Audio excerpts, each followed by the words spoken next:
ધોરણ 4 વિષય કમ્પ્યુટર પાઠ 4 પેઇન્ટ મેઇન ટોપિક આપણો હતો કે પેઇન્ટમાં ચિત્રકામ કરવું. તેની અંદર આજનો બીજો નવો ટોપિક છે.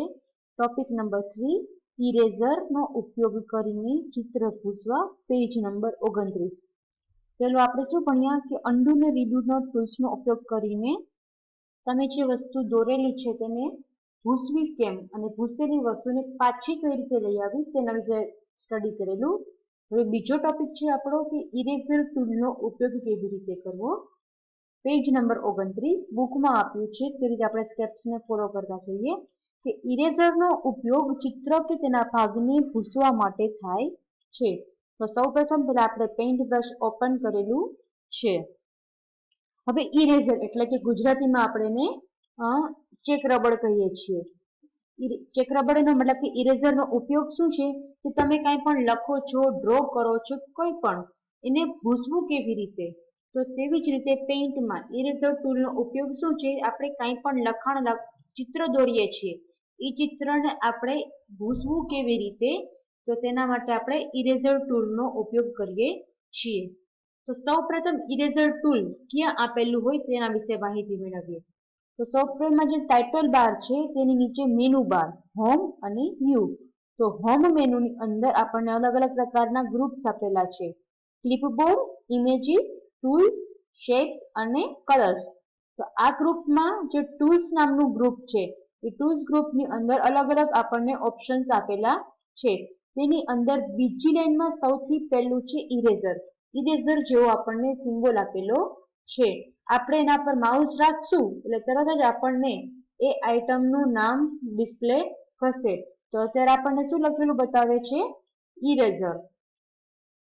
હવે ઇરેઝર નો જે મેસેજ આવે છે તેની નીચે કંઈક લખેલું આપણને બતાવે છે કે erase the part of the picture and replace it with the background colour. શું કે છે કે તમે પિક્ચરને રિપ્લેસ પણ કરી શકો છો અને બેકગ્રાઉન્ડનો કલર પણ ચેન્જ કરી શકો છો. હવે સ્ટેપ્સ બાય સ્ટેપ્સ આપણે જોતા જઈએ. સ્ટેપ નંબર 1 શેપમાં લાઇન પર ક્લિક કરો. બાજુમાં બીજું શેપનું ગ્રુપ છે તેમાં આપણને શું કહે છે કે જે લાઇન છે તેના પર ક્લિક કરવાનું કહે છે એટલે આપણું લાઇનનું જે શેપ છે તે સિલેક્ટ થઈ જશે. કેવા કલરથી? તો ઓરેન્જ કલરની બોર્ડરથી. સ્ટેપ નંબર 2 સાઇઝમાં રેખાની પહોળાઈ જોવા એરો પર ક્લિક કરો. હવે જે મેં લાઈન લીધેલી છે, હવે એ લાઈન જાડી છે, પતલી છે, મીડિયમ છે, એ મારે સાઇઝ જોવા માટે મને સાઇઝ નામનું જે ગ્રુપ છે તેના પર ક્લિક કરવાનું કહે છે એટલે આપણને અલગ અલગ પ્રકારની સાઇઝ જોવા મળે છે. તો તેની અંદર આપણને ત્રીજા નંબરની જે સાઇઝ છે તે ઓલરેડી સિલેક્ટ થયેલી છે.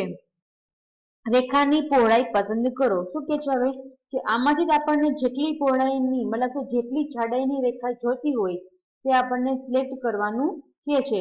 તો અહીંથી હું ચોથા નંબરની સાઇઝને સિલેક્ટ કરું છું. સ્ટેપ નંબર 3 કલર 1 ઉપર ક્લિક કરો. કલર 1 નું જે બોક્સ છે, કલર પ્લેટની અંદર જે કલર 1 નું બોક્સ છે તેના પર ક્લિક કરવાનું કહે છે અને કલર પ્લેટમાંથી કલર પસંદ કરો. ને શું કહે છે? પછી જે કલર પ્લેટ છે તેમાંથી કલર પસંદ કરો. એટલે આપણે કલર પસંદ કરી દીધેલો છે. સ્ટેપ નંબર 4 ડ્રેગિંગ દ્વારા રેખા દોરો. શું કે છે? પછી લાઈનને તમે ડ્રો કરો. સ્ટેપ નંબર 5 ટૂલ્સમાં ઇરેઝનો ઉપયોગ. ઇરેઝ ટૂલ ઉપર ક્લિક કરો. હવે લાઈન દોરાઈ ગયા પછી હવે ઇરેઝરનો ઉપયોગ કેવી રીતે કરવો તેના વિશે કહે છે. જે તો ટૂલ્સનું ગ્રુપ છે તેની અંદર ઇરેઝ નામનું ટૂલ છે તેના પર મને ક્લિક કરવાનું કહે છે એટલે મારું ઇરેઝરનું જે બટન છે તે કેસરી કલરથી હાઇલાઇટ થયેલું દેખાડશે. એટલે મતલબ કે ઇરેઝર ટૂલ અત્યારે મારી પાસે એક્ટિવ છે. સ્ટેપ નંબર 6 સાઇઝમાં રેખાની પહોળાઈ જોવા માટે એરો પર ક્લિક કરો. રેખાની પહોળાઈ પસંદ કરો. શું કે છે? હવે ઇરેઝર ટૂલમાં ઇરેઝર ટૂલ નાનું જોઈએ છે, મોટું જોઈએ છે, મીડિયમ સાઇઝનું જોઈએ છે. એ સાઇઝને ફેરવવા માટે પાછું મને સાઇઝ ટૂલ ઉપર જવાનું કહે છે. અત્યારે મારે ત્રીજા નંબરની પહોળાઈ પસંદ થયેલી છે. સપોઝ કે હું અહીંથી નાનું કરું છું, સૌથી નાની સાઇઝની ઇરેઝર ટૂલ લઉં છું, આના પર ક્લિક કરીશ તો તમે જોઈ શકો છો જે આપણને ચોરસ કલરનું ટપકા જેવું ઇરેઝર ટૂલ જોવા મળે છે. જે આપણે એક વખત ઇરેઝ કરીને જોઈએ. આ મારું ઇરેઝ સૌથી નાની સાઈઝ છે. જે મારે ઇરેઝરની સાઈઝ વધારવી છે તો પાછી હું સાઈઝમાં જઈ સૌથી લાસ્ટ વાળી 4th નંબરની 10px વાળી સાઈઝ લઈશ. તો મારા ઇરેઝરની સાઈઝ થોડીક વધી ગઈ છે, આપણે જોઈ શકીએ છીએ. તો અહીંથી હું ઇરેઝ કરીશ તો થોડુંક વધારે ઇરેઝ થયું. તમે જોઈ શકો છો આ સૌથી નાનું ઇરેઝ હતું, આ સૌથી મોટું. હવે સપોઝ કે મારે હજી પણ આનાથી વધારે ઇરેઝરને મોટું કરવું છે તો એના માટેની શોર્ટકટ કી છે. તો શોર્ટકટ કી કઈ છે? તો કીબોર્ડમાં સૌથી આડી લાઈનમાં સૌથી પહેલી કી કંટ્રોલ કી, એ કંટ્રોલ કી હું દબાવી રાખીને સાથે સાથે સામેની સાઈડ આપણને વત્તાવાળી એટલે કે પ્લસની સાઈન છે, હું એક વખત એના પર ક્લિક કરીશ એટલે મારી એક સાઈઝ મોટી થશે ઇરેઝરની. કંટ્રોલ કી હંમેશા દબાવીને જ રાખવાની. પછી તમારે જે રીતનું જોતું હોય ઇરેઝર મોટું એ રીતનું આપણે એટલી વખત પ્લસની સાઈન દબાવવાની. સપોઝ કે હજી મારે એક સ્ટેપ મોટું જોઈએ છે તો એક વખત ક્લિક કરીશ, હજી મોટું જોઈએ છે, હજી જેટલી વાર જોતું હોય એટલી વાર પ્લસની સાઈન દબાવવાની. એક હાથેથી કંટ્રોલ કી દબાવીને જ રાખવાની અને બીજા હાથેથી ઇરેઝર જેટલું મોટું જોતું હોય એટલી વખત વત્તાવાળી એટલે કે પ્લસની સાઈન દબાવવાની. સપોઝ કે હું પ્લસની સાઈન કન્ટિન્યુઅસ દબાવીશ તો મારું ઇરેઝર કન્ટિન્યુઅસ મોટું થઈ ગયું. સપોઝ કે હું કન્ટિન્યુઅસ માઇનસની સાઈન દબાવીશ તો મારું ઇરેઝર સૌથી નાનું થઈ ગયું. હવે જેટલી વાર જોતી હોય એટલું દબાવવાનું કાં તો કન્ટિન્યુઅસ પ્લસની સાઈન દબાવી રાખવાની એટલે ઇરેઝર આપણું મોટું થયેલું જોવા મળે છે. પાછળના પેજ ઉપર page number 30, page number 30, step number 7 શું કહે છે? તો કે ડ્રોઈંગ એરિયામાં માઉસ પોઇન્ટર પર લઈ જાઓ. શું કહે છે? જે માઉસ પોઇન્ટર છે તેને ડ્રોઈંગ એરિયામાં લઈ જાઓ. એરો ચોરસ આકારમાં બદલાઈ જશે. ચોરસની સાઈઝનો આધાર તમે સાઈઝમાંથી પસંદ કરેલ પહોળાઈ પર રહેશે, જે અત્યાર સુધી આપણે કર્યું હતું. જ્યાં સુધી મારો માઉસ એરો આ રિબિનની અંદર હશે ત્યાં સુધી એરા જેવો મારી નિશાની દેખાડશે ઇરેઝરની. અને જેવું એના સફેદના ડ્રોઈંગ એરિયા ભાગમાં લઈ જઈશ એટલે મારો માઉસ એરો જે મેં ટૂલ લીધેલું હશે એ ટૂલમાં કન્વર્ટ એટલે કે ફેરવાઈ જશે. અત્યારે મેં શું લીધેલું છે તો કે ઇરેઝર. તો મારો એરો છે તે કયા સ્વરૂપમાં બદલાઈ ગયો તો કે ઇરેઝર એટલે કે ચોરસના સ્વરૂપમાં બદલાઈ ગયું. હવે આ સાઈઝ નક્કી કેવી થશે? તમે જે ટૂલ લીધેલું છે ઇરેઝર એની સાઈઝ તમે અહીંથી નક્કી કરી શકો છો. તેમાં આપણને અલગ અલગ 4 પ્રકારની સાઈઝ આપેલી છે. સૌથી નાની સાઈઝ તો તમે જોઈ શકો છો સૌથી નાનું ઇરેઝર છે. સૌથી મોટી સાઈઝ તો અહીંથી લઈશ તો એનાથી પણ મોટું ઇરેઝર છે. અહીંથી તમે તમારા ટૂલની સાઈઝને નક્કી કરી શકો છો. સ્ટેપ નંબર 8, રેખા પર માઉસ પોઇન્ટર મૂકો. આ રેખા પર મેં માઉસ પોઇન્ટર મૂક્યું. લેફ્ટ બટન દબાવેલું જ રાખો અને રેખાને ભૂંસવા માટે ઇરેઝરને ધીમેથી ડ્રેગ કરો. આમ રેખાનો થોડોક ભાગ ભૂંસાઈ ગયા બાદ દબાવેલું બટન છોડી દો. શું કહે છે કે જ્યારે તમારે ઇરેઝ કરવું છે ત્યારે એક વખત માઉસનું બટન દબાવેલું રાખીને શું કહે છે એક વખત માઉસનું બટન દબાવેલું જ રાખવાનું, એને છોડવાનું નહીં. અને જ્યાં સુધી ભૂસવું છે ત્યાં સુધી માઉસને લઈ જવાનું એટલે આપણી લાઈન ભૂસાઈ જશે. સપોઝ કે મારે અહીંયા સુધી જ ભૂસવું છે, અડધી જ લાઈન, તો હવે મારે ભૂસવું નથી તો હું શું કરીશ, મારું બટનને માઉસ બટન છોડી દઈશ એટલે મારું આટલો ભાગ હવે ઇરેઝ થશે નહીં. હું ગમે એટલું માઉસ ફેરવીશ તો પણ ઇરેઝ થશે નહીં કેમ કે મેં માઉસ બટન છોડી દીધેલું છે. સપોઝ કે મારે આટલો ભાગને ઇરેઝ કરવું છે તો પાછું અહીંયા પર રાખીને માઉસ બટન દબાવી રાખીશ અને દબાવેલું જ મારું માઉસ બટન હું આગળ ફેરવીશ તો આટલો ભાગ મારો ઇરેઝ થઈ જશે. હવે મારે આટલું જ ઇરેઝ કરવું છે અને હવે મારે ઇરેઝ કરવું છે નહીં તો હું શું કરીશ, મારું માઉસ બટન છોડી દઈશ તો હવે ઇરેઝ થશે નહીં.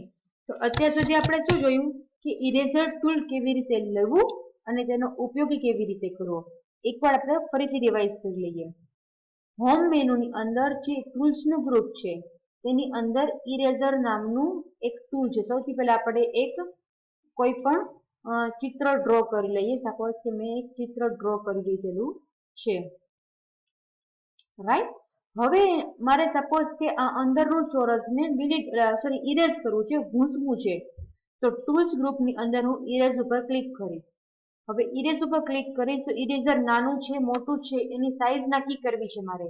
તો સાઈઝના ગ્રુપમાં જઈ એની સાઈઝ નક્કી થશે. અત્યારે સૌથી મોટી સાઈઝ છે તમે જોઈ શકો છો. સપોઝ કે આપણે એક સાઈડની લાઈન ડિલીટ કરીએ, સોરી ભૂસીએ,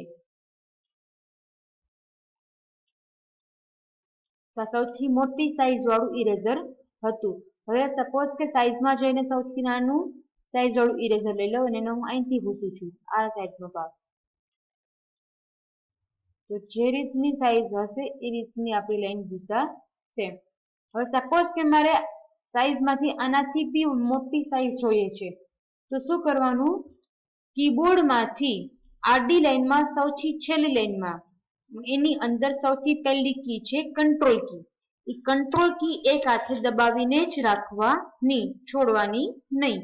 અને બીજા હાથે સામેની સાઈડમાં વત્તાની કી છે એટલે કે પ્લસની સાઈન છે. તમે પ્લસની સાઈન જેટલી વાર દબાવશો એટલી વખત તમારું ઇરેઝર મોટું થશે. સપોઝ કે મારે એકયારે ઇરેઝર મોટું કરવું છે તો હું પ્લસની સાઈન દબાવીને રાખીશ તો મારું ઇરેઝરની સાઈઝ જેટલી મોટી થતી હશે તે થઈ જશે. સપોઝ કે હું માઇનસ દબાવું છું તો જેટલી વખત નાનું થતું હશે એટલું નાનું થઈ જશે. હું એક એક સ્ટેપ મારે જોવું છે કેટલું મોટું થાય છે તો એક એક વખત પ્લસની સાઈન દબાવવાની, એટલે એક એક સાઈઝ ઇરેઝરની મોટી થતી જશે. આ સૌથી મેક્સિમમ સૌથી મોટું ઇરેઝર છે.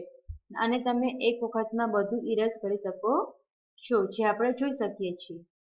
તો અત્યાર સુધી આપણે શું ભણ્યા કે ઇરેઝર ટૂલનો ઉપયોગ કેવી રીતે કરવો અને અન્ડુ અને રીડુ. અન્ડુ ને રીડુ હજી વખત રિપીટ કરાવી દઉં. સપોઝ કે મેં એક ચોરસ દોરેલું છે. હવે આ ચોરસને મારે જોતું નથી, મારાથી ભૂલથી આવી ગયું છે તો હું શું કરીશ? અહીંથી અન્ડુમાં જઈ ને અન્ડુ ઉપર ક્લિક કરીશ એટલે મારું ચોરસ ભૂસાઈ ગયું. પણ પછી તરત જ મને વિચાર આવ્યો કે ના, આ ચોરસ તો મારે જોતું હતું પણ મારાથી ભૂલથી ડિલીટ થઈ ગયું છે. તો જે વસ્તુ તમે ડ્રો કરેલી છે એ વસ્તુને તમારે સેમ ટુ સેમ પાછું જોઈએ છે. ભૂસેલી વસ્તુ તમારે પાછી જોઈએ છે તો ત્યારે આપણે રીડુનો ઉપયોગ કરીએ છીએ. એટલે સેમ ટુ સેમ આપણું જે ચોરસ દોરેલું હતું તે પાછું આવી જશે. તો આજે આપણે ટોટલ 3 ટોપિક ભણ્યા. સૌથી પહેલો ટોપિક હતો અન્ડુ, એટલે કે કોઈ પણ વસ્તુને ભૂસવી એકી સાથે. ત્યારબાદ બીજો હતો રીડુ, એટલે કે ભૂસેલી વસ્તુને પાછી કેવી રીતે લાવવી એટલે કે રીડુ. અન્ડુ અને રીડુ હંમેશા સાથે ઉપયોગ થાય છે. અને એના પછીનો બીજો ટોપિક હતો કે ઇરેઝર ટૂલનો ઉપયોગ કેવી રીતે કરવો, કે ઇરેઝરનું ક્યાંથી લેવું ને તેનો ઉપયોગ કેવી રીતે કરવો, તેની સાઈઝ કેવી રીતે બદલાવી, તેના વિશે જે આપણે સ્ટડી કરેલું છે. તો આ ટોપિકને હું અહીંયા પૂરો કરું છું. ટોટલ આપણે આજે 2 ટોપિક ભણ્યા છીએ, અન્ડુ રીડુ અને ઇરેઝર.